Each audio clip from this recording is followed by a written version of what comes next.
कल तक मैं आपसे जो बात कर रहा था वो अष्टांग हृदयम का एक हिस्सा था, जिसमें आबो हवा, तासीर, रहने वाला स्थान, उसका महत्व, वहां की मिट्टी, उसका महत्व वगैरह वगैरह। अब मैं सीधे आपके शरीर पर आ रहा हूं। भागवत जी मनुष्य शरीर के बारे में ये कहते हैं कि ये मनुष्य का शरीर सबसे महत्वपूर्ण है और बहुत प्रयासों के बाद मिलता है। ये आपने कई बार सुना होगा।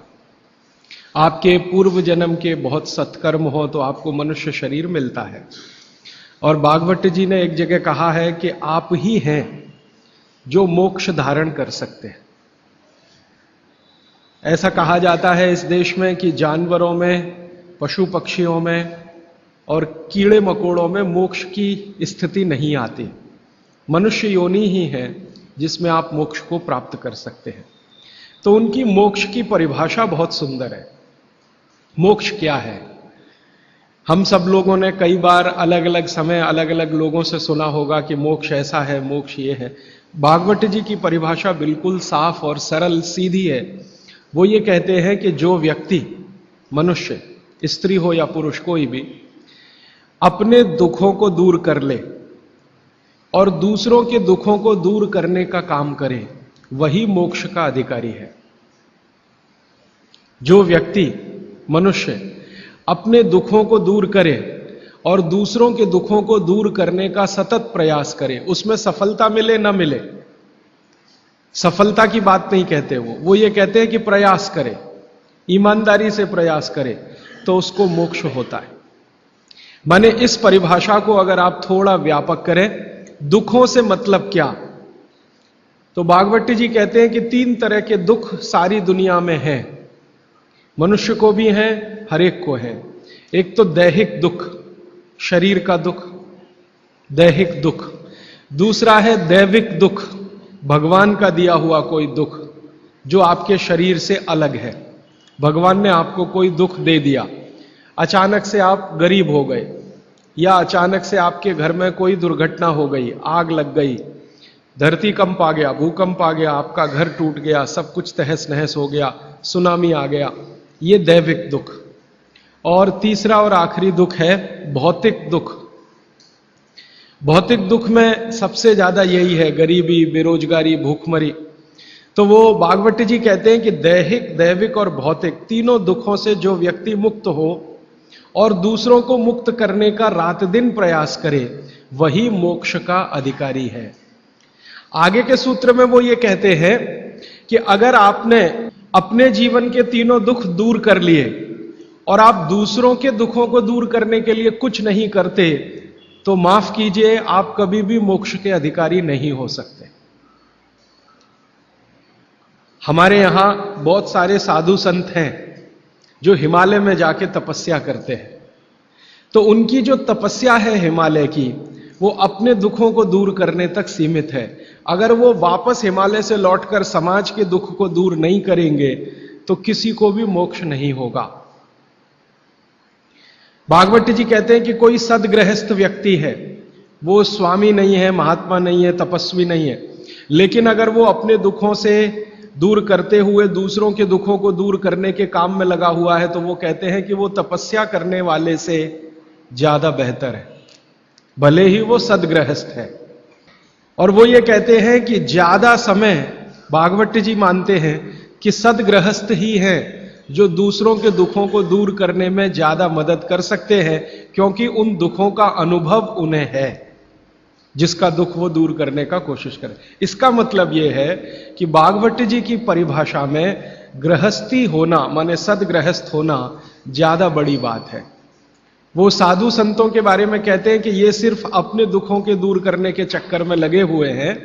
भगवान से इनकी जो वार्तालाप है या संवाद है वो अपने तक सीमित है, समाज के लिए सिर्फ प्रार्थना करके बंद कर देते हैं, आगे नहीं बढ़ते।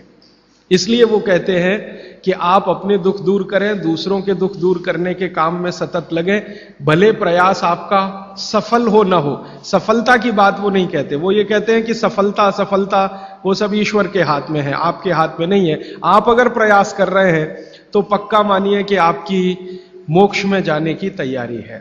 ये है उनका सूत्र। यहां से उनकी एक दूसरी यात्रा शुरू होती है और इस यात्रा में वो ये कहते हैं कि सबसे बड़ा दुख है दैहिक दुख, शरीर का दुख, दूसरा है दैविक दुख भगवान का, और तीसरा है भौतिक दुख। तो आपसे भौतिक दुख की बात करना मैं समझता हूं कोई जरूरी नहीं है, क्योंकि आप जिस वर्ग से आते हैं आपको भौतिक दुख तो मैं मानता हूं नहीं ही है, तो उस पर समय खराब करने से ज्यादा फायदा नहीं। आपसे जो सबसे ज्यादा मैं बात करूंगा, जिसकी जरूरत भी है आपको, वो दैहिक दुख के बारे में बात करूंगा। आपका शरीर का दुख दूर कैसे करें? तो भागवत जी का सूत्र है, वो ये कहते हैं कि शरीर दुख दूर करने के लिए सबसे महत्वपूर्ण है आपका पेट। ये जो पेट है, शरीर का मध्य भाग, वो ये कहते हैं कि शरीर का दुख दूर करने में सबसे बड़ी भूमिका इसकी है। अगर शरीर का पेट और बाकी अंगों के बारे में प्रतिशत के हिसाब से तुलना करें तो 90% दुख पेट से है, 10% दुख है जो पेट के बाहर से है। पेट के बाहर से माने घुटनों से हो सकता है, एड़ियों से हो सकता है, जंघाओं से हो सकता है, या हृदय स्थान से हो सकता है, मस्तिष्क से हो सकता है। इसको आज की भाषा में अगर मैं कहूं, 90% बीमारियां हमारे जीवन की पेट से जुड़ी हुई हैं। 90%। 10% बीमारियां हैं जो पेट के बाहर की हैं। उन 10% में हार्ट अटैक आ गया, उन 10% में पैरालिसिस आ गया, उन 10% में अर्धांग वायु, पैरालिसिस का ही दूसरा नाम है, वो आ गया, एपिलेप्सी आ गई, वगैरह वगैरह, मस्तिष्क की ढेरों बीमारियां 10% में ही है। बाकी इस बात को फिर ध्यान दीजिए। पहली बात जो मैंने आपको पहले दिन कही थी कि जिंदगी की बीमारियों में 85% ऐसी हैं जिनको आप खुद ठीक कर सकते हैं, मात्र 15% हैं जिनमें विशेषज्ञ की जरूरत है। अब भागवत जी की दूसरी महत्व की बात हमेशा याद रखिए कि जितनी बीमारियां हैं उनमें 90% पेट से हैं, 10% पेट के बाहर से है, और उन 10% में एक्सीडेंट भी शामिल है, आपका ब्रेन हेमरेज भी शामिल है, पैरालिसिस भी शामिल है, हार्ट अटैक भी शामिल है, वगैरह वगैरह, बाकी सब पेट से है। तो भागवत जी कहते हैं कि पेट आपके जीवन का सबसे महत्वपूर्ण अंग है शरीर के लिए और आपको दुख से बचाने के लिए। तो वो कहते हैं कि सबसे ज्यादा ध्यान आपको आपके पेट का रखना है। तो पेट का ध्यान जिंदगी भर आप रखें, उसके लिए उन्होंने सूत्रों की एक श्रृंखला बनाई है।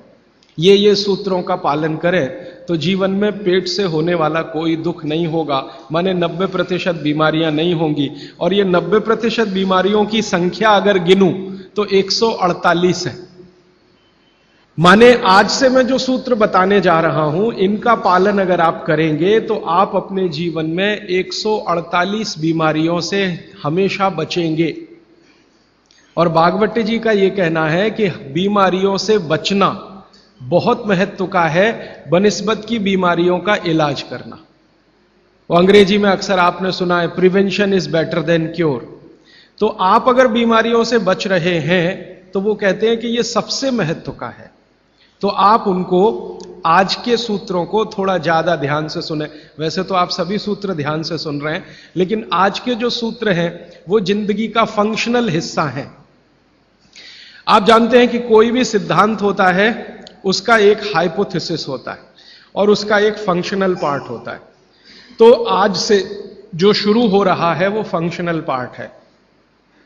इस फंक्शनल पार्ट में सबसे पहला सूत्र भागवत जी का, भागवत जी के लिए उनके 7000 सूत्र सभी महत्व के हैं, सभी महत्व के। उन 7000 में से मैंने कुछ चुनकर निकाले हैं जो मुझे लगता है 2007 के हिसाब से बहुत महत्व के हैं।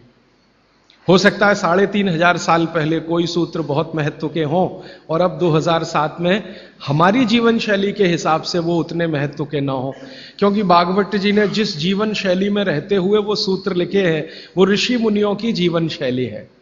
आपकी जीवन शैली और ऋषि मुनियों की जीवन शैली में थोड़ा अंतर है।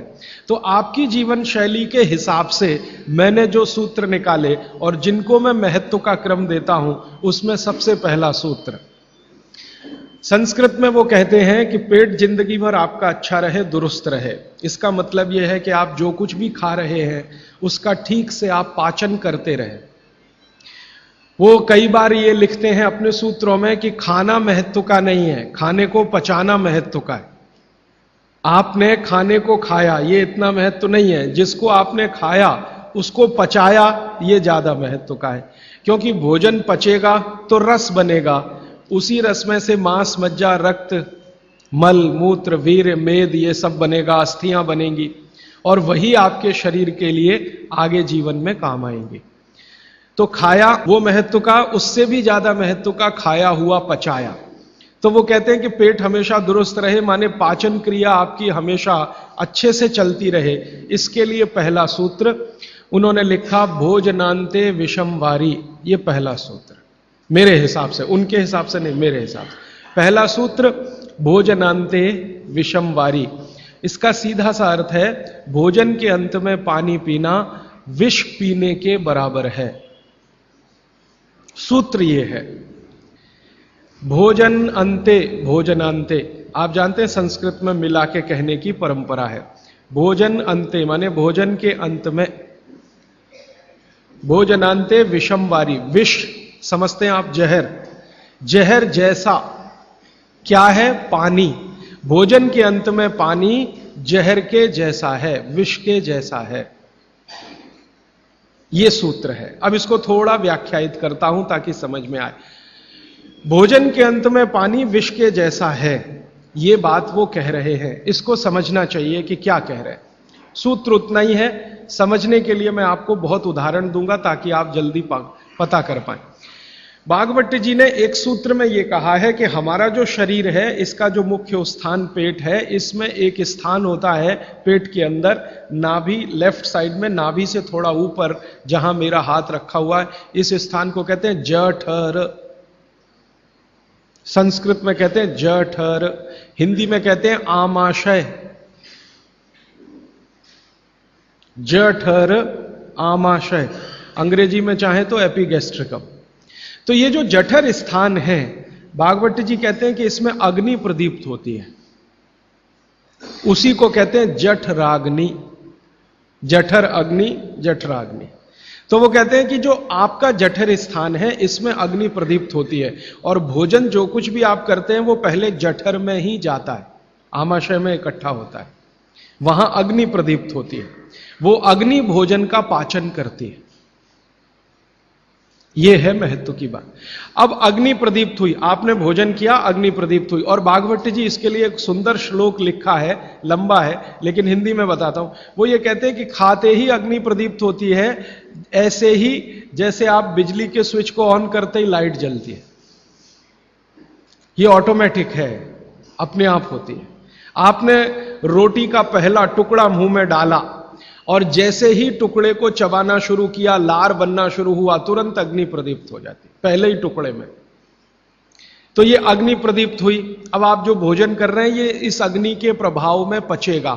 तो भोजन के पचने की क्रिया में पहले भोजन रस में बदलेगा।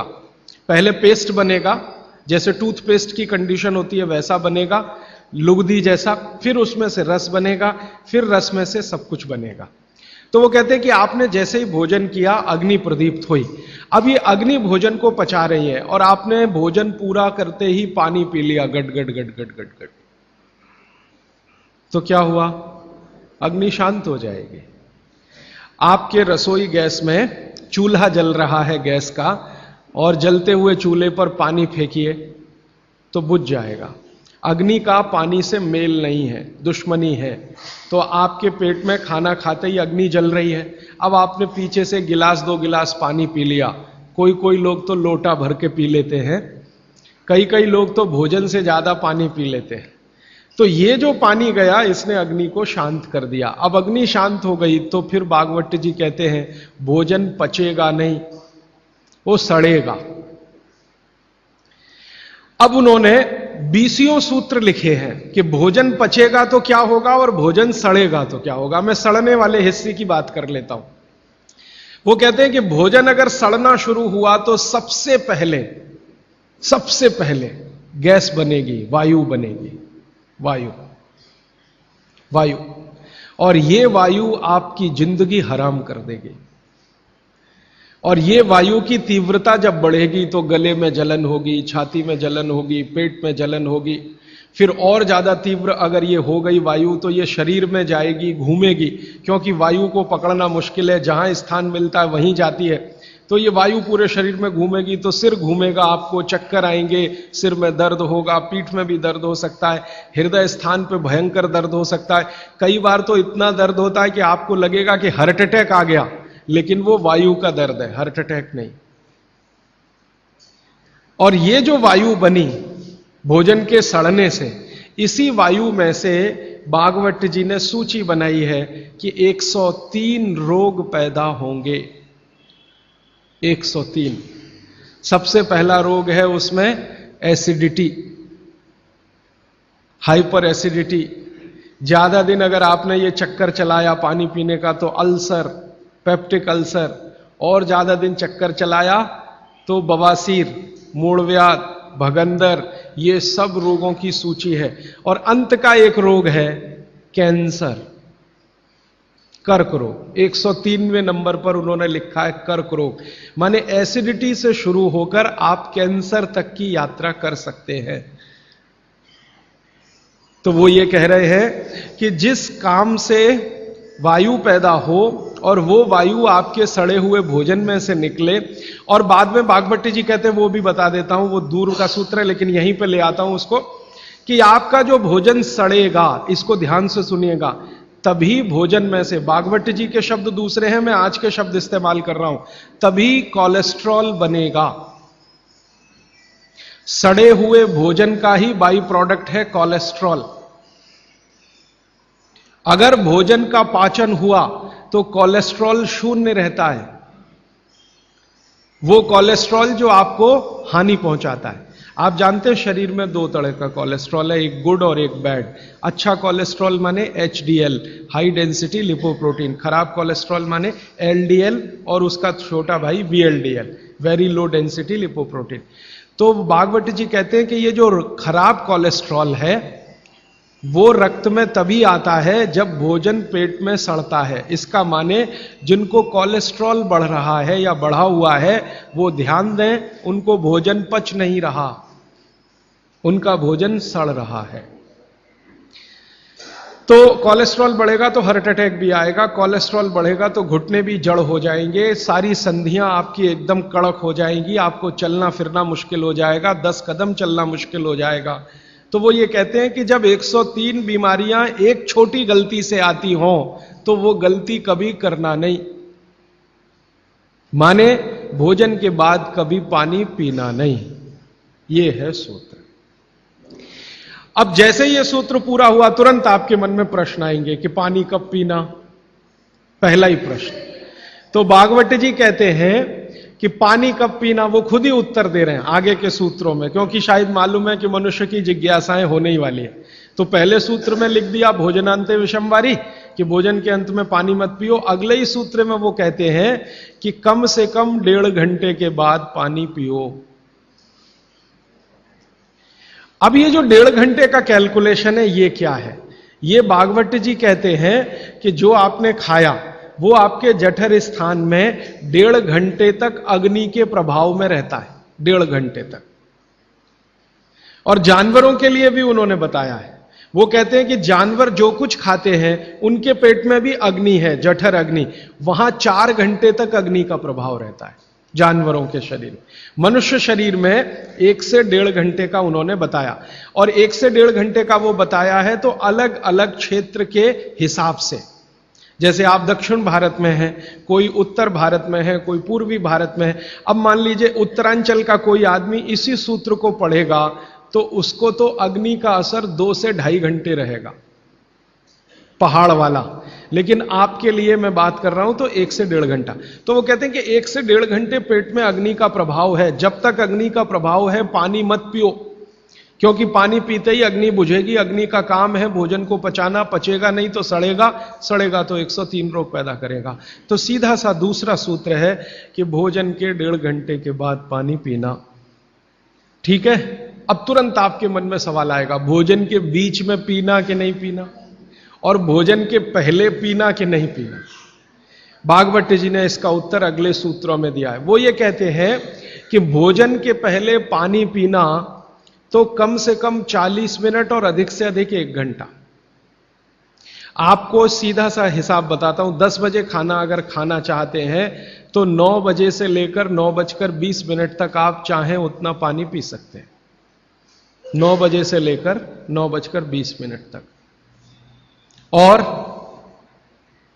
और बीच में पीना कि नहीं, तो इसके लिए भागवत जी कहते हैं, ये बहुत साइंटिफिक बात उन्होंने कही है, बहुत साइंटिफिक है। वो कहते हैं कि अगर आपके भोजन में 2 अन्न हैं, दो अन्न, माने एक रोटी खा रहे हैं आप, वो गेहूं है, और दूसरा चावल खा रहे हैं, तो चावल और गेहूं 2 अन्न है। तो और सामान्य रूप से आप सभी के भोजन में शायद 2 ही अन्न होते हैं, इसलिए मैं ये सूत्र कह रहा हूं। ये 1 अन्न वालों के लिए नहीं है, 2 अन्न वालों। जो 2 अन्न खाते हैं भोजन में, उनको एक अन्न की पूर्ति पूरी हुई और दूसरे की शुरू होने वाली है, तो बीच का जो जंक्शन पॉइंट है, इस पे पानी पीना। मतलब इसका सीधा है, रोटी पूरी हो गई, अब आप चावल खाने की तैयारी कर रहे हैं, तो रोटी खाने के बाद चावल खाने से पहले आप जरूर पानी पीना, लेकिन मात्रा कितनी? तो वो कहते हैं 2 या 3 घूंट, इतना ही। उसके बाद जब दूसरा अन्न आपने शुरू कर दिया, फिर नहीं, फिर तो पूरा आप भोजन ही करके उठिए। अब आप भोजन कर लिया तो गला साफ करने के लिए थोड़ा 1-2 घूंट और पी लेना, गला साफ करने के लिए। पानी पीने के लिए नहीं है, वो गला साफ करने के लिए। अब आपके मन में तुरंत एक प्रश्न आएगा कि भोजन के अंत में क्या पीना? फिर पानी तो नहीं पीना, 1.5 घंटे तक तो नहीं पीना, तो कुछ पी सकते हैं। तो भागवत जी ने 3 चीजें बताई हैं, उसके लिए पूरा सूत्र लिखा है कि भोजन के अंत में सबसे अच्छी चीज जो पीने के लिए है वो है छाछ, वो है मट्ठा, दही का तक्रम। जो शब्द उन्होंने इस्तेमाल किया वो तक्रम, तक्रम माने यही है लगभग छाछ मट्ठा के आसपास की चीज, तक्रम। वैसे तक्रम की उन्होंने परिभाषा दी है कि दही को खूब अच्छे से मथने के बाद उसका मक्खन जो निकल गया, तो मक्खन निकालकर जो बचा वो तक्रम। मक्खन रह गया तो वो लस्सी, लस्सी पीने के लिए नहीं कह रहे, तक्रम की बात है। तो आप भोजन के बाद जो सबसे अच्छी चीज पी सकते हैं वो है छाछ, वो है मट्ठा। मट्ठा शब्द एकदम अच्छा है, हिंदी का शब्द है, शायद आप सब समझते हैं। गुजराती हैं तो छाछ आप अच्छे से समझते हैं। तो छाछ पिए हैं या मट्ठा पिए हैं, ये सबसे अच्छी चीज। दूसरी सबसे अच्छी चीज उन्होंने बताई है वो है दूध, दूध दूसरी सबसे अच्छी चीज। और तीसरी सबसे अच्छी चीज बताई है फल का रस,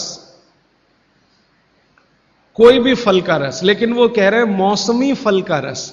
जिस मौसम में जो फल आता है उसका रस, माने मौसम के विरुद्ध के फल नहीं। आज का मौसम आम का नहीं है तो आम का रस अभी पिए तो नहीं चलेगा। आज का मौसम गन्ने के रस का है तो गन्ने का रस ही पिए। थोड़े दिन के बाद संतरे के रस का मौसम आ जाएगा तो संतरे के रस का। भागवत जी कहते हैं कि जो चीज प्रकृति ने जिस समय में प्रचुर मात्रा में उपलब्ध कराई हो उसका रस। तो आप ये कहें कि कोल्ड स्टोरेज से लाया हुआ संतरा और उसका रस निकाला या मौसमी का रस, ये सर्वनाश करेगा, सत्यानाश नहीं, सर्वनाश करेगा।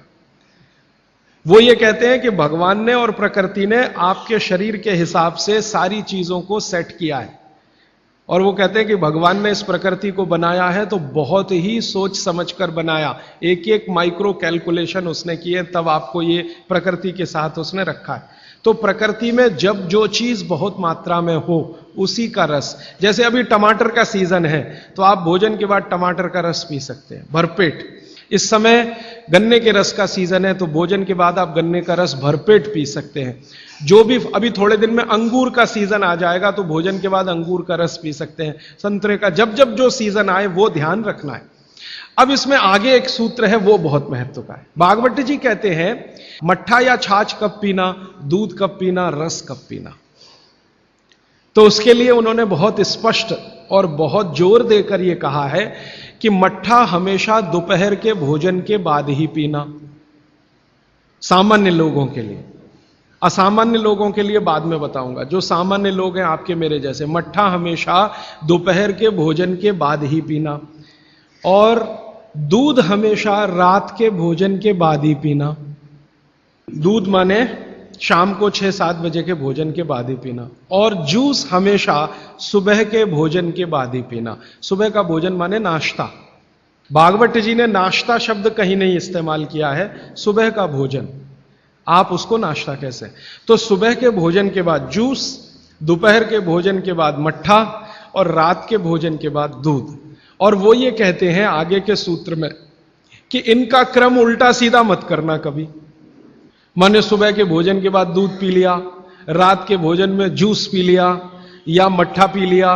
वो कहते हैं ये उल्टा क्रम आप मत करना। क्यों नहीं करना? तो आगे वो एक्सप्लेनेशन देते हैं, वो ये है बहुत महत्व का, कि हमारे शरीर को मट्ठे का पाचन होने के लिए जो रस की जरूरत होती है, रस माने एंजाइम, जो एंजाइम या रस की जरूरत होती है वो दोपहर को ही होते हैं पेट में। इसी तरह हमारे शरीर में दूध का पाचन होने के लिए जो रस की जरूरत पड़ती है या एंजाइम की जरूरत पड़ती है वो सूर्यास्त के बाद ही होते हैं, या सूर्यास्त के समय ही उनकी उत्पत्ति शुरू होती है। और जो रस और एंजाइम की जरूरत जूस पचाने के लिए है वो सुबह ही होते हैं। इसलिए आप नियम बना लो, ब्रेकफास्ट में जूस, लंच में मट्ठा छाछ और डिनर में दूध। बच्चों को भी यही नियम, बड़ों को भी यही नियम। अब आप कहेंगे हमारे बच्चे तो स्कूल जाते हैं दूध पीकर जाते हैं, तो बदल दो, जूस पीकर भेजो या पिलाकर भेजो। और आप कहेंगे जी पिएंगे नहीं। आप जैसी आदत डालेंगे बच्चे वैसे ही होने वाले हैं, क्योंकि बच्चे अपने से कुछ नहीं सीखते, वो आपका सिखाया हुआ है सारा कुछ। तो अब तक आपने बच्चों को दूध पीने की आदत डाली है, आज से माफी मांग लो कि गलती हो गई हमसे। अब हम आपको चाहते हैं कि आप जूस पी के जाओ। क्यों जाओ? तो उनको ये बात समझाओ, शायद समझ जाए, वो भी समझ जाएंगे तो उनकी भी जिंदगी में ये परमानेंट हो जाएगा। सुबह के नाश्ते के बाद जूस पीना, दोपहर के भोजन के बाद मट्ठा, रात के भोजन के बाद दूध। ये सूत्र है। अभी इसके आगे का सूत्र है। भागवत जी कहते हैं कि आप खाने के 1.5 घंटे के बाद पानी पिएं, क्योंकि जठर के अग्नि के प्रभाव में खाना 1.5 घंटे तक रहता है। तो पानी कैसे पिए? कैसे पिए पानी? तो हमारे यहां पानी पीने के बहुत तरीके हैं। लोटा मुंह से लगाया, गट गट गट गट उतार लिया। गिलास मुंह से लगाया, गट गट गट गट उतार लिया। क्या ये तरीका? तो भागवत जी कहते हैं नहीं, ये तरीका बिल्कुल गलत है पानी पीने। वो कहते हैं कि पानी को चुस्कियां ले लेकर पिए, घूंट भर भर के पानी पिए, सिप ले लेकर पानी पिए। ऐसा पानी पीने का नियम। जैसे आप गर्म दूध पीते हैं ना, भागवत जी बिल्कुल उसके समकक्ष रखते हैं कि गर्म दूध आप जैसे पीते हैं एक एक सिप या चुस्की लेकर घूंट भर के, ऐसे ही पानी पिए। अब ये क्यों? ये समझ लें। आप एक साथ पूरा पानी उतारें गले के नीचे और एक एक घूंट पानी उतारें गले के नीचे, दोनों में जमीन आसमान का अंतर है। क्या अंतर है? मैं आपको एक महत्व की बात समझाना चाहता हूं, ये जीवन भर याद रहे तो बहुत अच्छा। हमारे पेट में भोजन को पचाने के लिए अग्नि होती है, और इस अग्नि को तीव्र करने के लिए अम्ल होता है, अम्ल, एसिड। आप जानते हैं पेट में अम्ल बनता है, प्राकृतिक रूप से बनता है। अब पेट में तो अम्ल बनता है, और भगवान ने ऐसी व्यवस्था की है कि पेट में अम्ल दिया है और मुंह में क्षार बनता है, जिसको लार कहते हैं आप, लार, स्लाइवा, सेलिवा, लार, लाला रस, अलग अलग नामों से आप जानते हैं। तो मुंह में बनती है लार, ये है क्षार, और पेट में बनता है अम्ल। आप थोड़ा भी अगर विज्ञान जानते हैं तो आप जानते हैं कि क्षार और अम्ल को मिलाओ तो हो जाता है न्यूट्रल। अम्ल और क्षार आपस में मिले तो न्यूट्रल होता है, माने सामान्य चीज बनती है, जिसको हम लोग कहते हैं लवण। एक लवण होता है नमक, वो अलग है, केमिस्ट्री के लवण की बात कर रहा हूं। तो अम्ल और क्षार आपस में मिलते रहे तो न्यूट्रल होते हैं। अम्ल का मतलब है जिसका पीएच 7 से कम है, और क्षार का मतलब है जिसका पीएच 7 के आगे है, और न्यूट्रल का मतलब जिसका पीएच 7 है। ये जो पानी है ना, पानी, ये ना अम्ल है ना क्षार है, ये न्यूट्रल है। तो भागवत जी कहते हैं कि पेट आपका अक्सर पानी के जैसा रहे तो बढ़िया। और जिनका पेट पानी के जैसा, माने पेट की अम्लता ना बढ़े और पेट का क्षारपन भी ना बढ़े, pH 7 के आसपास रहे, तो भागवत जी कहते हैं ऐसे व्यक्ति को 100 से ज्यादा वर्ष जीने की पूरी गारंटी है, बिना एक भी दवा खाए और बिना चिकित्सक के पास जाए। अब आपके पेट में अम्ल बन रहा है, मुंह में लार बन रही है, अगर पानी आप घूट घूट पीते हैं तो ये पानी के साथ लार मिलकर अंदर जाती है, और पानी एक साथ गट गट पीते हैं तो कम लार पानी के साथ मिलकर जाएगी। ये लार बन रही है अंदर जाने के लिए, बाहर निकालने के लिए नहीं, क्योंकि अंदर पेट के अम्ल को शांत रखना है, इसके लिए क्षार है। तो वो ये कहते हैं कि घूट घूट पिया पानी, अगर सिप सिप करके आपने पानी पिया तो ज्यादा लार अंदर जाएगी, तो अम्ल को शांत करने में मदद आएगी, इसलिए आपका पेट न्यूट्रल रहेगा और आपकी जिंदगी बिना किसी दवा और रोग के आराम से 100-150 साल हो जाएगी। इसलिए पानी घूट घूट भर के पिए, और एक साथ गटगट पानी पिएंगे तो लार पानी के साथ मिल नहीं पाएगी, तो अंतिम रूप में जब वो पहुंचेगा पानी तो खाली पानी होगा, और वो उतना न्यूट्रलाइज नहीं कर पाएगा, पेट को उस तरह से सामान्य अवस्था में नहीं ला पाएगा। हालांकि पानी भी अम्ल को कम करता है, क्योंकि अम्ल में पानी मिलाओ तो अम्ल की ताकत कम होती जाती है, तो पानी कम तो करेगा, लेकिन लार के साथ जो पानी कम करेगा वो बिल्कुल अद्भुत होगा। भागवत जी आगे कहते हैं, बहुत ही महत्व की बात है ये सब आपके लिए। वो ये कहते हैं कि जो व्यक्ति सिप सिप करके पानी पिए, वो देखें जानवर कैसे पीते हैं। चिड़िया कैसे पानी पीती है? चिड़िया एक ड्रॉप उठाती है, आप ध्यान देना, चिड़िया एक ड्रॉप उठाएगी, फिर उसको ऐसे ऐसे मुंह में चलाएगी, फिर पिएगी, फिर दूसरी ड्रॉप उठाएगी, फिर ऐसे ऐसे चलाएगी, फिर पिएगी। ऐसे ही कुत्ता है, पानी को चाट चाट के पिएगा, शेर पानी को चाट चाट के पिएगा। ज्यादातर जानवर पानी को ऐसे ही पीते हैं। वो जानवर हमसे ज्यादा स्वस्थ हैं, किसी को डायबिटीज नहीं है, कोई ओवरवेट नहीं है। हाँ, किसी को डायबिटीज नहीं, कोई ओवरवेट नहीं, किसी को जॉइंट्स पेन नहीं, किसी को कुछ नहीं, क्योंकि वो पानी पीने का नियम जानते हैं। बाघ भट्ट के पक्के चेले हैं ये सब जानवर, बिना बोले और बिना कहे। तो आप भी हो जाइए। भागवत जी कहते हैं कि पानी थोड़ा लीजिए, जैसे चिड़िया पीती है, उसको मुंह में चिड़िया ऐसे ऐसे करती है ना, घुमाती है, तो आप भी पानी को थोड़ा घुमाइए, फिर पी जाइए। थोड़ा पानी लीजिए, मुंह में भरिए, पीजिए, फिर पानी भरिए, फिर भरिए, फिर पीजिए, ताकि इधर उधर की सब लार पानी के साथ मिलकर अंदर जाए। अब वो ये कहते हैं कि जो ऐसे पानी पी लेगा, कोई रोग आने की संभावना नहीं, माने आपके सारे रोगों की एक दवा। तो मैंने ये एक्सपेरिमेंट शुरू किया, ये मैंने पढ़ा था 6 साल पहले। भागवत जी को मैंने 6 साल पहले पढ़ना शुरू किया, 3 साल पढ़ने में लग गया और 3 साल समझने में लग गया। तो 6 साल पहले मैंने ये सूत्र पढ़ा था। मैंने कहा यार, कुछ लोग हैं जो बीमार हैं बहुत, मैंने कहा तुम करके देख लो, भागवत कह रहे गलत तो रिजल्ट आने वाला नहीं। तो आपको सुनकर हैरानी होगी, हमारे जो दोस्त हैं, सहयोगी हैं, जिनका वजन बहुत ज्यादा था, उन्होंने पानी सिप सिप करके पीना शुरू कर दिया, और भोजन के 1.5 घंटे के बाद पानी पीना शुरू। ये 2 सूत्रों का ही परिणाम है कि सबके वजन पहले से आधे हो गए। एक तो मेरा दोस्त है जिसको मैं कभी आपके सामने खड़ा कर सकता हूं, 140 किलो का था वो, और 1 सवा साल हो गया, लगभग अभी 1.5 साल है, अब 70 किलो का है, बिना कोई दवा खाए, बिना भोजन में कोई बदलाव किए, सिर्फ पानी पीने का तरीका बदला। फिर मैंने डॉक्टरों से बात की कि ये चक्कर क्या है, तो उन्होंने कहा बात सीधी सी ये है कि जो लार है ना, ये दुनिया की सबसे अच्छी औषधि है, इसकी मेडिसिनल प्रॉपर्टी सबसे ज्यादा है। आपने जानवरों को देखा होगा, उनको कभी भी कोई चोट लगे तो वो अपने लार से ही ठीक कर लेते हैं, चाट चाट के, क्योंकि उसमें मेडिसिन है। तो मनुष्य की लार में भी है। अब वो ये कहते हैं कि भारत के वो मनुष्य या स्त्रियां और पुरुष बहुत ही दुर्भाग्यशाली हैं जो इस लार को अंदर ले नहीं जा पाते। जैसे तंबाकू खाने वाले लोग थूकते ही रहते हैं, उसको थूकते ही रहते हैं, थूकते ही रहते हैं। गुटखा खाने वाले लोग, मावा खाने वाले लोग थूकते ही रहते हैं, थूकते ही रहते। तो डॉक्टर लोग कहते हैं कि वो जिंदगी की सबसे महत्वपूर्ण चीज को थूक रहे हैं, जिसको बनाने के लिए भगवान ने 1 लाख ग्रंथियां आपके मुंह में दी हैं। आप जानते हैं ये लार पैदा होने में 1 लाख ग्रंथियों का काम होता है। 1,00,000 ग्रंथियां हैं जो रात दिन आपके लिए लार बनाती हैं, और आप गुटखा खा खा के उसको थूकते रहते हैं, तो सड़क तो खराब करते ही हैं, अपने को उससे ज्यादा खराब करते हैं।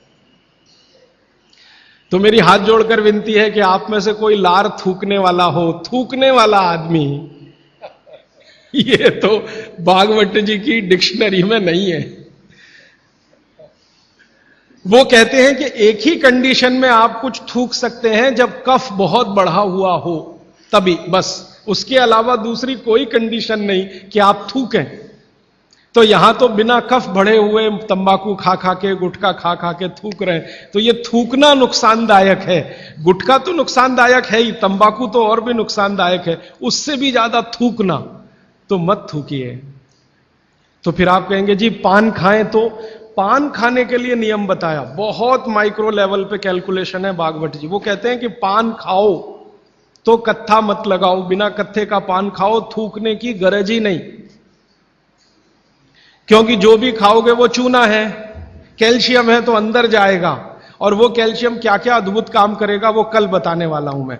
तो वो कहते हैं कि पान भी खाना है तो थूकना नहीं है, कत्था है तो थूकना पड़ेगा, कत्थे बिना ही पान खाओ। माने हमारे पुराने पूर्वज और बुजुर्ग जो तंबाकू का नहीं, कत्थे का नहीं, सिर्फ चूना लगा के जो पान खाते हैं, वो भागवत के चेले सब के सब शिष्य उनके। तो वो कहते हैं पान भी खाना तो थूकना नहीं है, जो मुंह में लार के साथ पान है वो अंदर ही जाए, क्योंकि पान और चूना दोनों ही मेडिसिन है।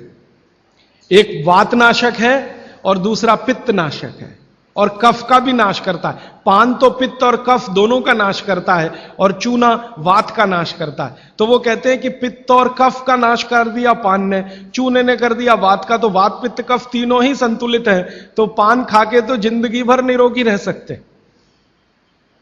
ये है। तो आपको पानी पीना है घूट घूट भर के, ताकि ज्यादा लार अंदर जाए, और पानी को बच्चों की तरह से मुंह में घुमाइए, जैसे बच्चे अक्सर करते हैं ना, वो बहुत अच्छी क्रिया है। ठीक है, अब आगे चलता हूं। आगे का एक सूत्र है भागवत जी का कि पानी कभी भी पिए तो ठंडा ना पिए। पेट को दुरुस्त रखने के लिए ही है ये सारे सूत्र आज जो मैं कह रहा हूं। पानी जब भी पिए तो ठंडा ना पिए। कैसा पानी पिए जी? तो वो कहते हैं कि आपके शरीर का तापमान देखें, उसके अनुसार के तापमान का ही पानी पिए, माने शरीर के तापमान के बराबर का पानी पिए, माने गुनगुना पानी पिए। गुनगुना शब्द है। एक शब्द कोमट, कोमट शब्द गुजराती है नहीं, मराठी है शायद। हां, गुनगुना पानी पिए। नवसे का पानी कहते हैं राजस्थान में, नवसे का हल्का गरम गुनगुना पानी पिए। कभी भी पानी की गर्मी शरीर के तापमान के ऊपर ना हो, ऐसा पानी पिए। तो अब आपका शरीर का तापमान है 37 डिग्री, तो 37 डिग्री अगर आप पानी को लेके जाएंगे तो वो गुनगुना ही होता है। रूम टेम्परेचर के ऊपर रहता है, बॉडी टेम्परेचर के बराबर रहता है। तो ऐसा पानी पिए, गुनगुना ही पानी पिए। क्यों? अभी मन में प्रश्न आएगा क्यों? हम तो जी ठंडा पानी पीते हैं, फ्रिज का पानी पीते हैं, बर्फ डाला हुआ पानी पीते हैं। तो भागवत जी इसको बहुत अच्छे से समझाते हैं, और आधुनिक विज्ञान का इसमें मैं जोड़कर आपको समझाता हूं। आप अगर ठंडा पानी पी रहे हैं, कल्पना करिए, तो पानी क्या करेगा? पेट में जाएगा सीधा सीधा, और पेट को ठंडा बनाएगा। जिसका जैसा गुण है वही तो करेगा ना। बर्फ का गुण है ठंडा करने का, तो बर्फ डालकर पानी में आप पी रहे हैं, तो बर्फ का गुण वो पानी में आ गया। अब पानी आपके पेट को ठंडा करेगा। अगर पानी ने पेट को ठंडा किया, तो अगर पेट ठंडा हो गया पानी के असर में, तो शरीर ठंडा हो जाएगा, क्योंकि शरीर के सारे ऑर्गन पेट से ही जुड़े हुए हैं, चाहे वो आपका हार्ट हो, चाहे किडनी हो, चाहे लीवर हो। और अगर शरीर ठंडा हो गया तो जय राम जी की, जाइए यमराज के पास, यहां फिर आपके लिए कुछ नहीं है। तो पानी अगर पेट में गया और उसने पेट को ठंडा कर दिया, तो आप ठंडे हुए तो मर जाएंगे, मृत्यु आएगी। तो कभी भी ठंडा पानी ना पिए, एक विश्लेषण। दूसरा विश्लेषण कि अगर पानी आपने ठंडा पिया और आपका पेट जीवित है, जीवित होने से मतलब फंक्शनल है, काम अच्छे से कर रहा है, तो तुरंत पेट उस पानी को गर्म करने पर लगेगा। आपका जो जठर स्थान है ना, वो तुरंत उस पानी को गर्म करने पर लगेगा। तो पानी को गर्म करने के लिए उसको अतिरिक्त ऊर्जा की जरूरत पड़ेगी, और अतिरिक्त ऊर्जा उसको रक्त में से आएगी। तो शरीर के सब हिस्सों का रक्त पेट की तरफ जाएगा। थोड़ी देर के लिए शरीर के सारे हिस्सों का रक्त जो पेट की तरफ गया है, उसने बाकी हिस्सों में रक्त की कमी कर दी। मान लीजिए हृदय का रक्त पेट में चला गया, ब्रेन का रक्त पेट में आ गया, क्योंकि ब्रेन का सबसे पहले आता है, क्योंकि ग्रेविटी का फोर्स है ना, काम करता है, तो ब्रेन का सबसे पहले आता है, हृदय का उसके बाद आता है। दूसरे अंगों का रक्त सब पेट की तरफ गया, तो बाकी अंगों को रक्त की कमी आई। और यह कमी हर समय ऐसे ही आती रहे, आप ऐसे ही ठंडा पानी पीते रहे, ऐसे ही कमी आती रहे, पीते रहे, कमी आती रहे, तो एक दिन वो अंग काम करना बंद कर देंगे, क्योंकि उनको रक्त की सप्लाई कम हुई है। और वो अंगों ने काम करना बंद किया तो ब्रेन हेमरेज हो गया, वो अंगों ने काम करना बंद किया तो पैरालिसिस हो गया, वो अंगों ने काम करना बंद किया तो हार्ट अटैक हो गया। तो ये सारी बीमारियों को क्यों बुलाते हैं ठंडा पानी पी के? माने ठंडा पानी ना पिए। भागवत जी का मैंने मेरे जीवन में भी देखा। दुनिया में कुछ ऐसे लोग हैं जो एकदम चिल्ड वाटर पीते हैं। अमेरिका में, यूरोप में ज्यादा लोग चिल्ड वाटर पीते हैं। पानी को फ्रिज में रखते हैं और वो रखा रहता है 4-5 दिन, खूब ठंडा हो जाता है, फिर ऊपर से बर्फ डालते हैं, फिर पीते हैं। इतना ठंडा पानी पीते हैं। परिणाम क्या देखा है मैंने उन लोगों को देखा जो चिल्ड वाटर पीते हैं, वो सवेरे सवेरे अगर संडास घर में गए टॉयलेट में, तो 1-1 घंटे बाहर नहीं निकलते, कभी कभी तो 2-2 घंटे नहीं निकलते, बैठे ही रहते अंदर। उनको पूछो भाई क्या कर रहे थे 2 घंटे टॉयलेट रूम में? कहते हैं जी न्यूज़पेपर पढ़ रहे थे, मैगजीन पढ़ रहे थे। क्यों पढ़ रहे थे? टॉयलेट रूम तो न्यूज़पेपर के लिए बनाया नहीं है। तो कहते हैं टॉयलेट आती ही नहीं, माने स्टूल पास होता ही नहीं, संडास होती ही नहीं, उतरती नहीं, तो क्या करें? और वो बेचारे वहां बैठे बैठे कई बार इतने परेशान हो जाते हैं कि तरह तरह की आवाजें निकालते हैं, फिर भी नहीं आती। फिर वो गाना गाते हैं, मेरे सपनों की रानी कभी आएगी, वो आती नहीं है। और कभी कभी जब बहुत ज्यादा परेशान हो जाते हैं ना, तो एक गाना गाते हैं, एक बार आजा आजा आजा, वो तब भी नहीं आती। ये है समस्या। माने मैं कहना यह चाहता हूं कि जो लोग बहुत ठंडा पानी पिएंगे, उनको एक बीमारी है, वो है कॉन्स्टिपेशन, कब्जियत, कोष्ठबद्धता, बद्ध कोष्ठ होना। कॉन्स्टिपेशन का मतलब आपकी जो इंटेस्टाइन है ना, लार्ज इंटेस्टाइन, वो एकदम ऐसी संकुचित हो गई, ऐसे रहना चाहिए उसको, वो हो गई संकुचित। ये ठंडे पानी का असर है। तो अगर आपकी लार्ज इंटेस्टाइन ऐसी हो गई, तो आपकी जिंदगी भी ऐसी ही हो जाएगी। इसलिए कभी भी ठंडा पानी ना पिए।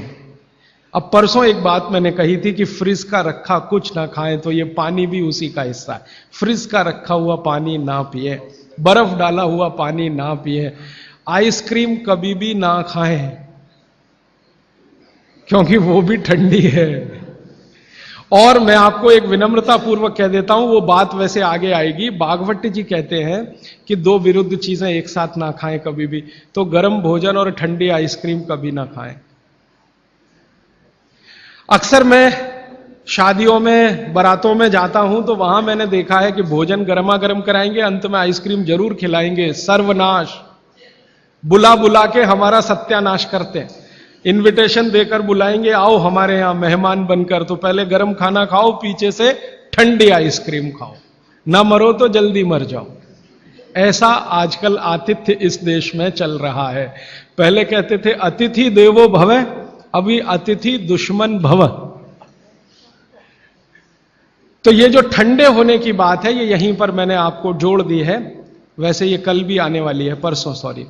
तो आपके जीवन में ये नियम बहुत ध्यान से पालन करें, सूत्र पालन करें कि पानी हमेशा घूट घूट पिए, ठंडा पानी कभी ना पिए, भोजन के 1.5 घंटे के बाद पानी पिए। अभी चौथा सूत्र, आज का आखिरी सूत्र। भागवत जी कहते हैं कि सुबह का जीवन आपका जब शुरू होता है, दिन का जीवन आपका शुरू होता है, माने आप जब सोकर उठते हैं तभी से आपका दिन शुरू होता है, तो दिन की शुरुआत में सबसे पहले पानी पिए। दिन की शुरुआत में सबसे पहले पानी पिए, माने सुबह उठते ही पानी पिए, यह है मतलब कहने का। दिन की शुरुआत में सबसे पहले पानी पिए, माने सुबह उठते ही पानी पिए। आयुर्वेद के विभिन्न चिकित्सकों ने और वैद्यों ने इसको कहा ऊषा पान करें।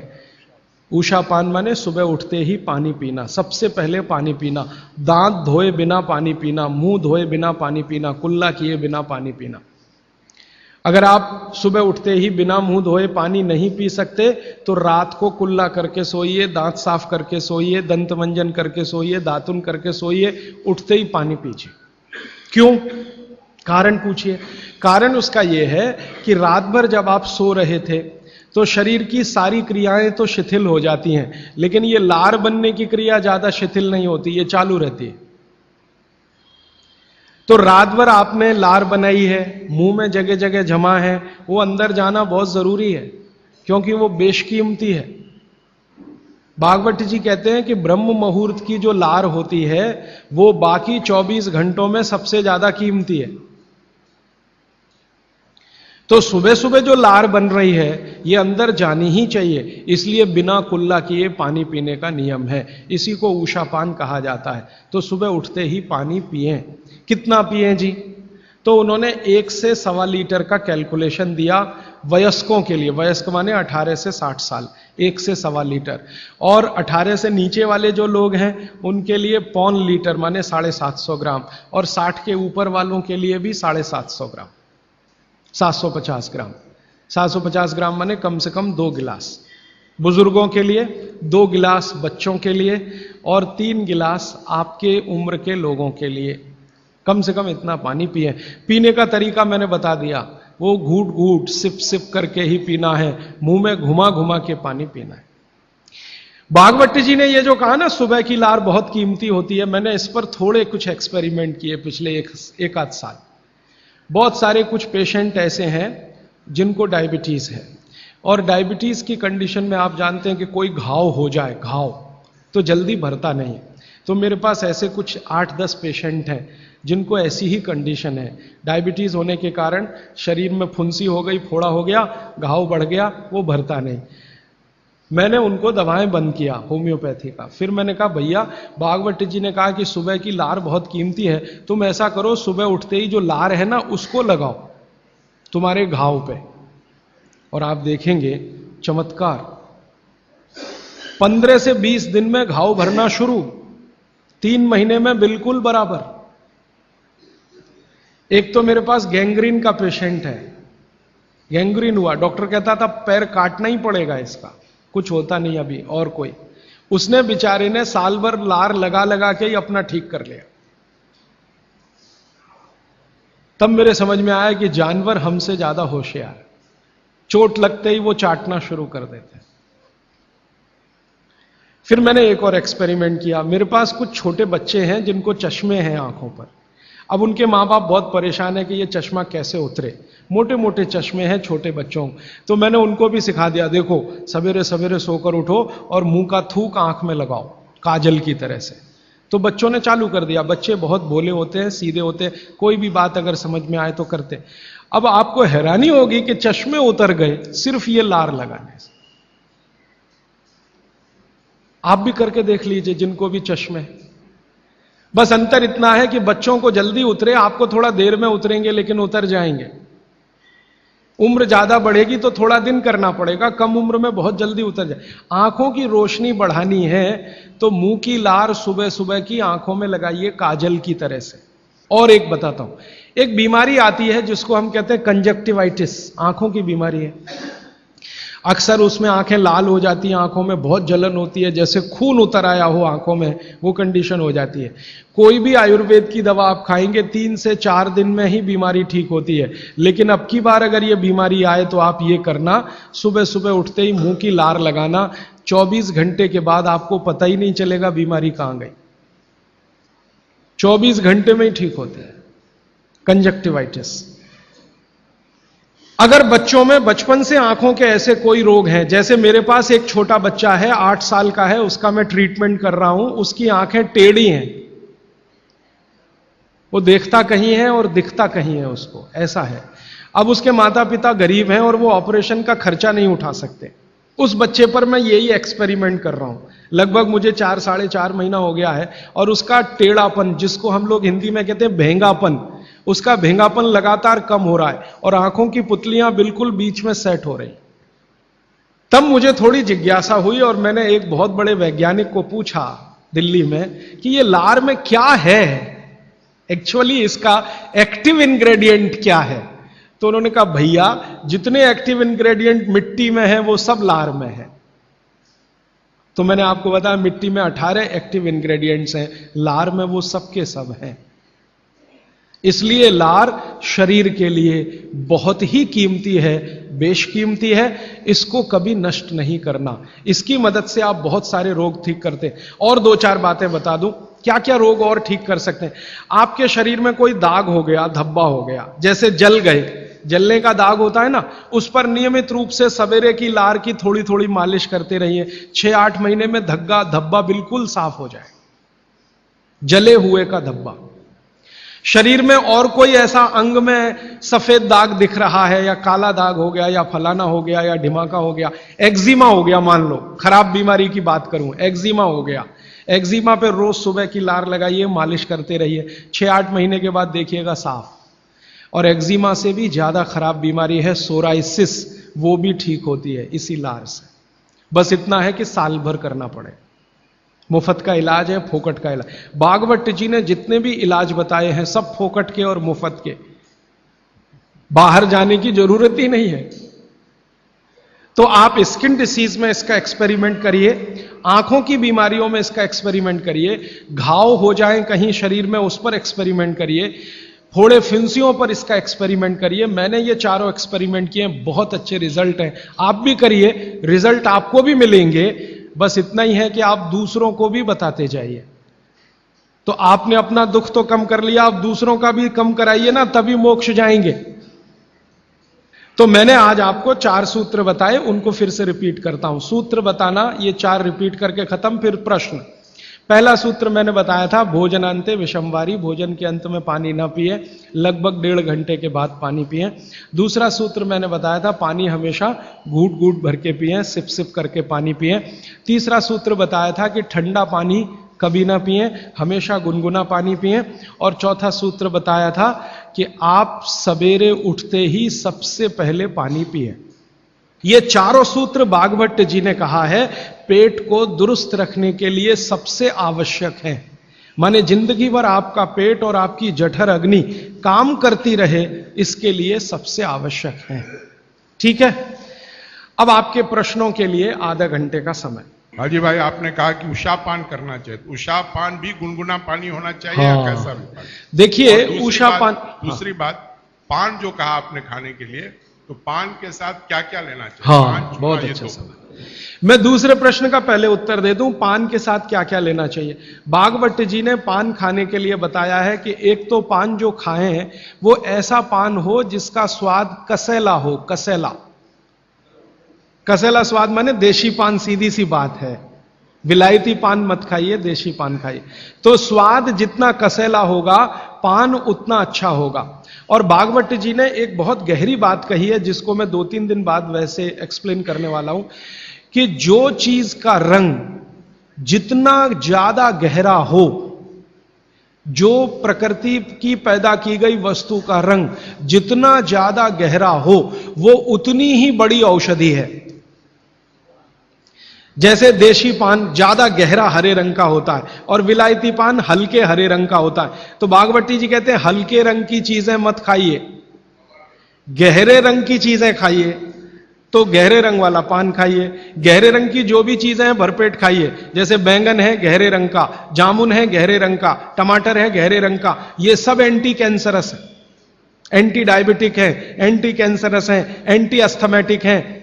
इनकी क्वालिटीज आज की विज्ञान ने भी प्रूव किया है। आज का विज्ञान ये कहता है कि जो भी रंग है किसी भी वस्तु में, वो भगवान का दिया हुआ कोई ना कोई ऐसा रस और एंजाइम है जो आपको गंभीर बीमारियों से बचाता है। तो वो कहते हैं गहरे रंग का पान खाइए, माने कसैला उसमें ही स्वाद होगा, तो गहरा पान खाइए। उसमें क्या मिलाएं? उसमें सबसे ज्यादा चूना। तो कितना चूना मिलाएं? तो कहते हैं कि एक पान में 1 ग्राम से ज्यादा चूना नहीं मिलाइए कभी भी। 1 ग्राम 1 ग्राम आप समझते हैं इतना होता है। चने का दाना होता है ना, आधा तोड़ो और उसका आधा कर लो, इतना 1 ग्राम होता है। चने का दाना आधा तोड़ो तो 2 हिस्से हुए, ये 2 हिस्से के 4 कर दो और वो 1 हिस्सा जो है वो 1 ग्राम। तो उतना आप चूना लगाइए उस पर। फिर चूने के साथ क्या खाएं आप, उसमें सौंफ खाएं। सौंफ का नियम उन्होंने बताया, सौंफ खाएं। दूसरा कहते हैं कि इसमें थोड़ी अजवाइन डालें, अजवाइन 2-4 दाने, ज्यादा नहीं। और वो कहते हैं लवंग डालें, लवंग माने लौंग। और कहते हैं बड़ी इलायची। और वो कहते हैं कि गुलाब के फूल का रस, मतलब गुलकंद जिसको आप कहते हैं। ये चीजें उन्होंने बोली हैं पान में नियमित रूप से खाने के लिए। अब इसमें उन्होंने जो बोली नहीं है वो बात ध्यान रखिए। सुपारी कहीं नहीं कहा, कत्था कहीं नहीं कहा, तो मैंने सुपारी और कत्था छोड़कर ही पान खाएं। ठीक है, तो पान में क्या खाएं। दूसरा, इन्होंने जो आपने पूछा कि सुबह का जो ऊषा पान का पानी है वो भी गुनगुना होना चाहिए। बागभट्टी जी कहते हैं जरूर गुनगुना होना चाहिए, जरूर गुनगुना। वो एक ही कंडीशन में कहते हैं कि अगर आप तांबे के बर्तन का रखा हुआ पानी सुबह पी रहे हैं तो उसको गुनगुना करने की जरूरत नहीं है, बाकी सभी पानी को गुनगुना करके ही पीना चाहिए। क्यों? ये जो तांबे के बर्तन में रखा हुआ पानी है उसमें वही क्वालिटी है जो गुनगुने पानी में है, इसलिए ताम्र पात्र के पानी को सुबह गर्म करने की जरूरत नहीं। रात में आपने भर के रखा, सुबह उठकर पी लिया। बाकी कोई भी पानी स्टील के बर्तन वाला है तो गुनगुना करिए, आप मिट्टी के घड़े का पानी है तो गुनगुना करिए। और आपके पास क्या होता है पानी भरने के लिए? और तीसरा, कोई एल्यूमिनियम में तो पानी कभी मत रखिए, प्लास्टिक में पानी कभी मत रखिए। स्टील वेसल्स में है तो गुनगुना करके ही पीजिए। स्टील वेसल माने स्टेनलेस स्टील के वेसल में पानी है तो गुनगुना ही पीजिए, मिट्टी के बर्तन का पानी है तो गुनगुना ही पीजिए। ताम्र पात्र एक उन्होंने कहा कि जिसके पानी को गर्म करने की जरूरत नहीं, सीधे पी सकते। आप बोलेंगे जी क्या रोज दिन भर ताम्र पात्र का पानी पी सकते हैं? तो जरूर पी सकते हैं, 3 महीने, इसके आगे नहीं। ये आप जरा सोचिए ध्यान से। वो ये कहते हैं 3 महीने आप पी सकते हैं लगातार ताम्र पात्र का पानी, फिर बीच में 15-20 दिन का ब्रेक दे दीजिए, फिर 3 महीने पी सकते हैं, फिर 15-20 दिन का ब्रेक दे दीजिए, फिर 3 महीने पी सकते हैं। ये ब्रेक दे देकर पी सकते हैं। लगातार पिएंगे तो तांबे की अधिकता से होने वाली जो बीमारियां हैं वो हो जाएंगी। हां, सुबह तो लगातार पी सकते हैं, सुबह की तो कोई बात नहीं, ये पूरे दिन की बात हो रही है। कोई लोग ऐसे हैं कि पूरे दिन ही तांबे के बर्तन का पानी पीते हैं, तो बागवती जी ये कहते हैं कि 3 महीने लगातार पीजिए पूरे दिन, फिर उसके बाद 15-20 दिन ब्रेक दे दीजिए, 15-20 दिन को दूसरा पानी पी, फिर आप वापस 3 महीने कर सकते हैं, फिर ब्रेक दे दीजिए, फिर तो 24 घंटे वाले जो लोग हैं ताम्र पात्र का पानी पीने वाले, उनके लिए यह नियम है। सुबह का तो ताम्र पात्र का ही सबसे अच्छा है जी। भोजन के बाद जो रस और मट्ठा पीने के लिए बताए थे आप, तो क्या ये आम्रदायी को शांति करेगी? हाँ, बहुत अच्छा सवाल है, बहुत अच्छा सवाल। देखिए, इस सवाल को मैं और थोड़ा विकसित करूं, मैं इंतजार कर रहा था कोई पूछे तो मैं बताऊं। यह सवाल कुछ इस तरह का है कि मट्ठा है ना, उसमें पानी ही है, आप जानते हैं, शायद उसमें 90% तक पानी है, दही तो सिर्फ 10% होता है। और जूस पी रहे हैं उसमें भी पानी ही है, और दूध पी रहे हैं उसमें भी पानी है। अब बागवती जी एक तरफ तो कह रहे हैं कि खाने के बाद पानी मत पियो, और दूसरी तरफ कह रहे हैं मट्ठा जरूर पियो, दूध जरूर पियो और फल का रस पियो, तो उसमें तो पानी ही है। तो क्या वो पानी जठर अग्नि को शांत नहीं करेगा? प्रश्न ये है। ये पूरा नहीं पूछ पाए, मैंने पूरा कर दिया।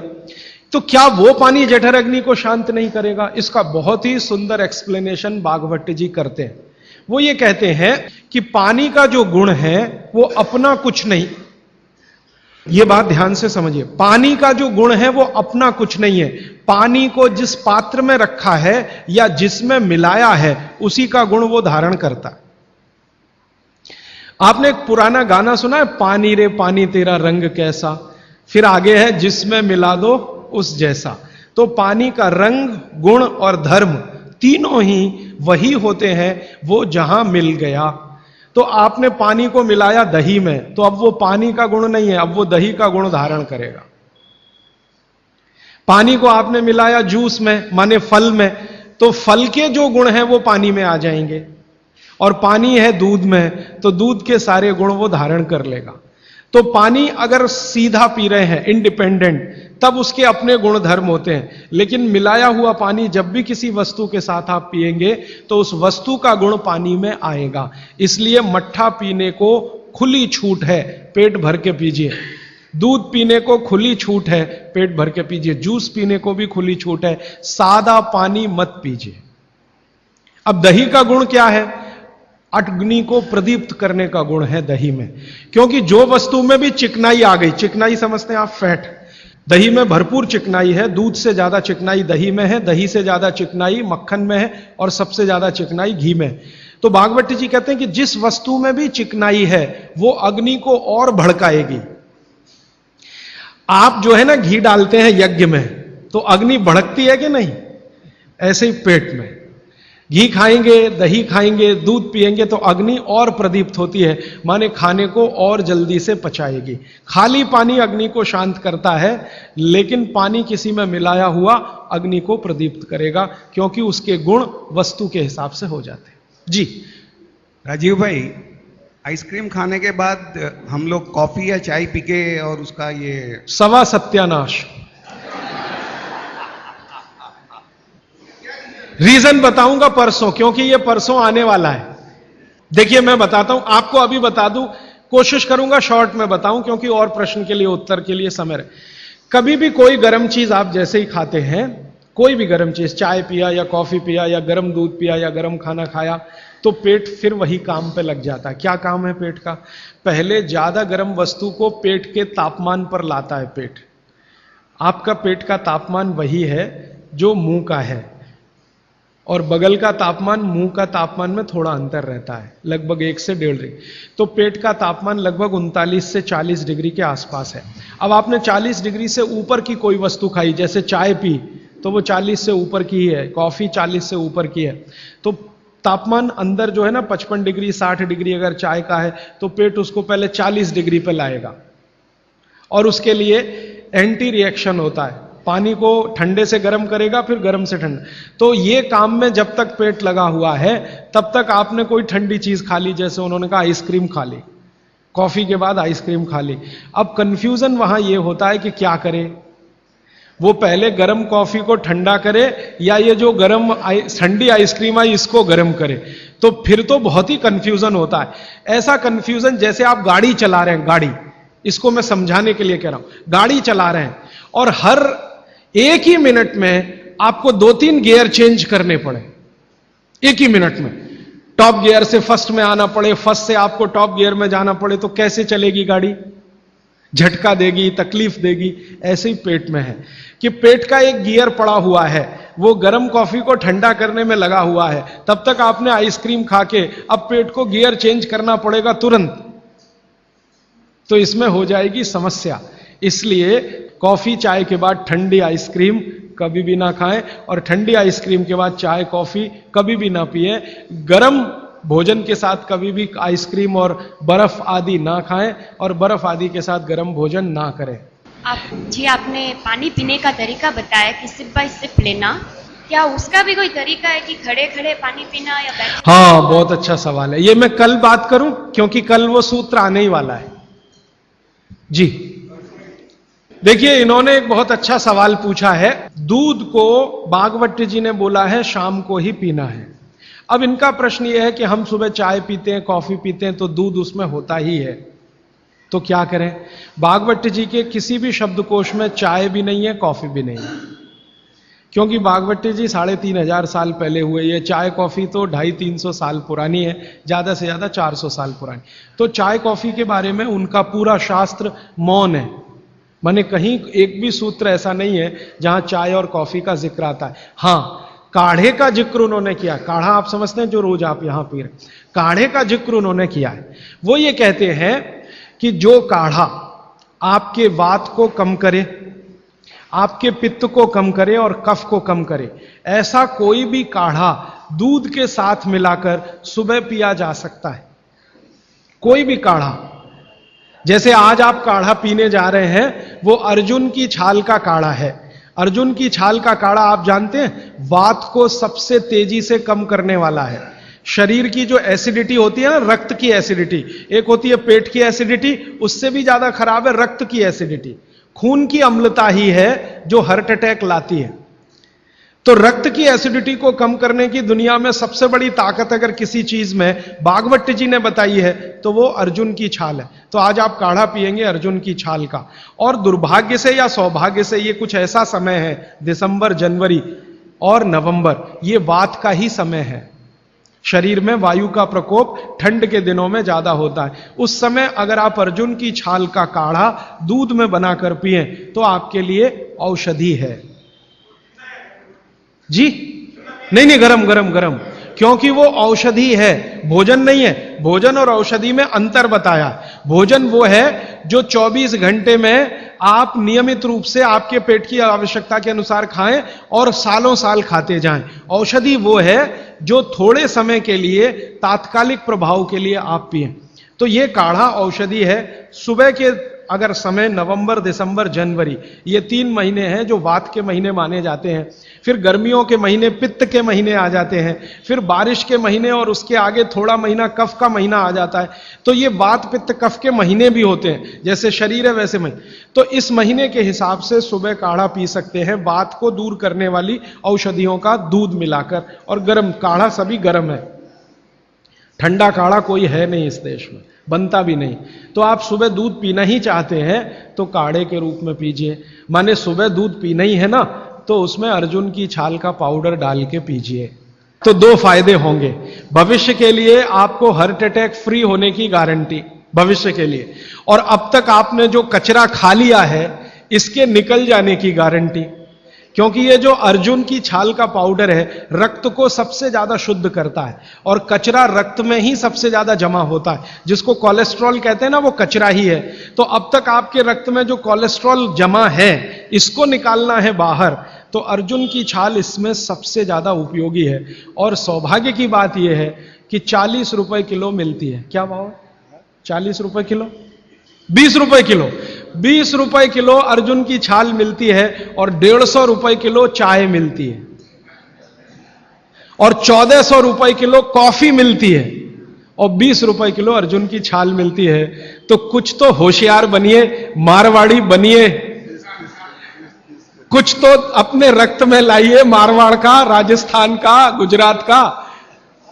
तो 20 रुपए किलो की अर्जुन की छाल नियमित रूप से आप पीजिए। मैं आपसे विनम्रता पूर्वक कह रहा हूं कि आप सब अपने घर में 3 महीने, ये जो नवंबर, दिसंबर, जनवरी, अभी तो दिसंबर पूरा तो निकल गया लेकिन जनवरी अभी बाकी है, तो 30 दिन आगे जनवरी के रोज सवेरे अर्जुन की छाल का पाउडर दूध में डालकर पीते रहिए। और अगले साल का याद रखिए, नवंबर, दिसंबर, जनवरी, तो ये 3 महीने अर्जुन की छाल पिया तो पूरे साल भर का कचरा निकालता है और अगले सालों की guarantee, heart attack free. Quantity कितनी रहनी चाहिए? 1 गिलास दूध तो आधा चम्मच अर्जुन की छाल का पाउडर, आधा चम्मच माने टी स्पून। और इसमें अगर गुड़ मिलाएंगे तो बहुत अच्छा। गुड़ नहीं मिले तो एक गुड़ जैसी चीज आती है, काकवी। काकवी आप समझते हैं? गुड़ को बनने से पहले की स्टेज है, वो तरल गुड़ होता है, तरल गुड़, लिक्विड फॉर्म का गुड़, वो काकवी कहलाता है। तो या तो काकवी या तो गुड़, नहीं मिले तो खांड। खांड आप समझते हैं? और कुछ भी नहीं मिले तो बूरा, शक्कर नहीं, क्योंकि भागवत जी की सूची में कहीं शुगर नहीं है, क्योंकि शुगर बनती नहीं थी। 3500 साल पहले गुड़ बनता था, काकवी बनती थी, खांड बनती थी, बूरा बनता था। चीनी बनना 200-250 साल से शुरू हुआ है। जी मिश्री बहुत अच्छा, बहुत अच्छा आपने कहा, मुझे भूल गया, मैं आपसे पहले ही कहना चाहता था। मिश्री, मिठाइयों में मिश्री सबसे ऊंचे स्थान पर है, गुड़ से भी ऊंची है मिश्री। तो मिश्री मिले शुद्ध तो वो डालिए आपके अर्जुन की छाल और दूध के काढ़े में, नहीं तो गुड़ डालिए, नहीं तो काकवी डालिए, नहीं तो खांड डालिए, अंत में कुछ नहीं मिलता तो बूरा डालिए। और बूरा वो वाला जो राजस्थान में बनता है, बिहार में बनता है, उत्तर प्रदेश में, यहां का नहीं, चीनी को पीस के बूरा, वो चीनी ही है, बूरा नहीं है। सोंठ है तो बहुत अच्छा है। सोंठ जो है, अर्जुन छाल सोंठ अगर मिला के उपयोग करें तो सर्वोत्तम वातनाशक काढ़ा होता है, सर्वोत्तम। अर्जुन छाल और सोंठ दोनों का ही गुण है वात को खत्म करने का। तो वात के रोगी तो जरूर पिए इसको।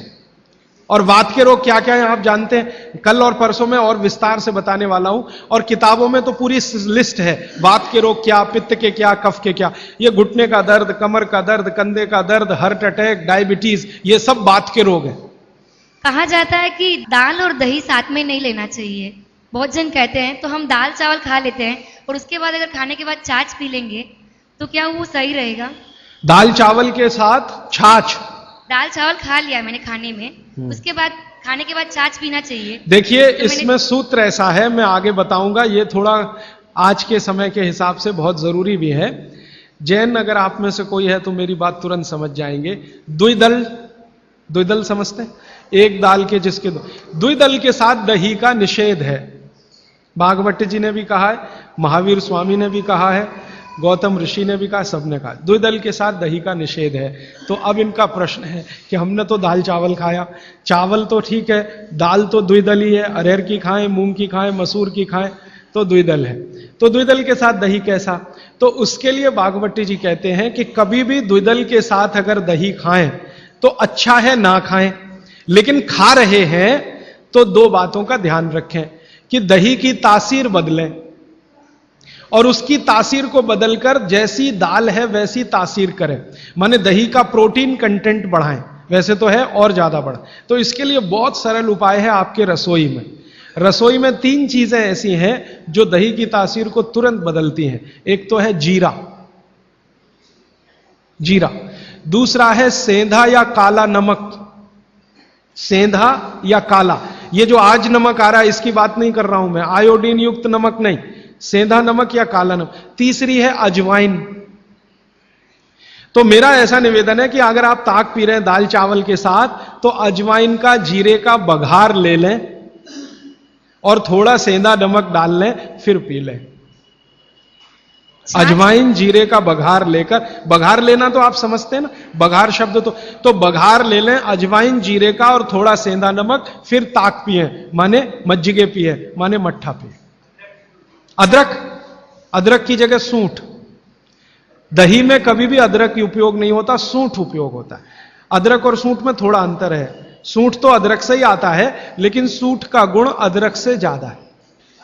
फ्रूट्स खा सकते हैं भरपेट। वैसे फ्रूट्स का भागवत जी कहते हैं सुबह खाएं खाली पेट तो सबसे अच्छा, माने नाश्ता ही फ्रूट का करें, जूस भी पीना है तो फ्रूट का पिए, तो सुबह का समय फ्रूट्स के लिए सबसे अच्छा है। लेकिन बाकी समय में भी आप फ्रूट्स कभी भी खा सकते हैं जो प्रकृति के द्वारा पकाया गया, माने कैल्शियम कार्बाइड मिला के नहीं पकाया गया। हाँ बिल्कुल। छाछ शरीर के लिए ठंडा करता है तो बच्चों को भी दे सकते हैं? दे सकते हैं जी, दे सकते हैं बिल्कुल। अजवाइन डाल के बच्चों को, 3 महीने के बच्चे को अजवाइन की छाछ दी जा सकती है। और गर्म पानी जो आपने कहा थोड़ा गुनगुना पीना चाहिए, हर मौसम में पी सकते हैं, गर्मी के मौसम में भी? गर्मी के मौसम में थोड़ा इसके लिए आप छूट ले सकते हैं। आप चूंकि मद्रास में रहते हैं इसलिए छूट ले सकते हैं। गर्मी के दिनों में सवेरे का पानी तो गुनगुना ही रखिए, बाकी दिन का पानी अगर आप पिए तो मिट्टी के बर्तन का भी पी सकते हैं। सनबर्न के लिए लार बहुत अच्छी है। देखिए आप में से किसी भी माता या बहन को डार्क सर्किल की समस्या हो, आंखों के नीचे काले काले घेरे हैं, नियमित रूप से सुबह उठकर अपने लार की मालिश करते रहिए, आपके सारे डार्क सर्किल बिल्कुल चले जाएंगे। फेयर एंड लवली से ज्यादा प्रभावी है। मटकी का जो पानी होता है, गर्मियों में राजस्थान में ठंडी से ठंडी मटकी लाके हम पीते हैं, तो इतना ठंडा पानी पिए या नहीं? जो मिट्टी के घड़े का पानी है वो रूम तापमान से थोड़ा ही कम है। जैसे रूम टेम्परेचर 25 डिग्री होगा तो मिट्टी के घड़े का पानी 23 डिग्री तक होगा, तो ज्यादा ठंडा नहीं है। ये जो फ्रिज का पानी है ये 4 डिग्री का होगा, 3 डिग्री का होगा, ये बहुत ठंडा है।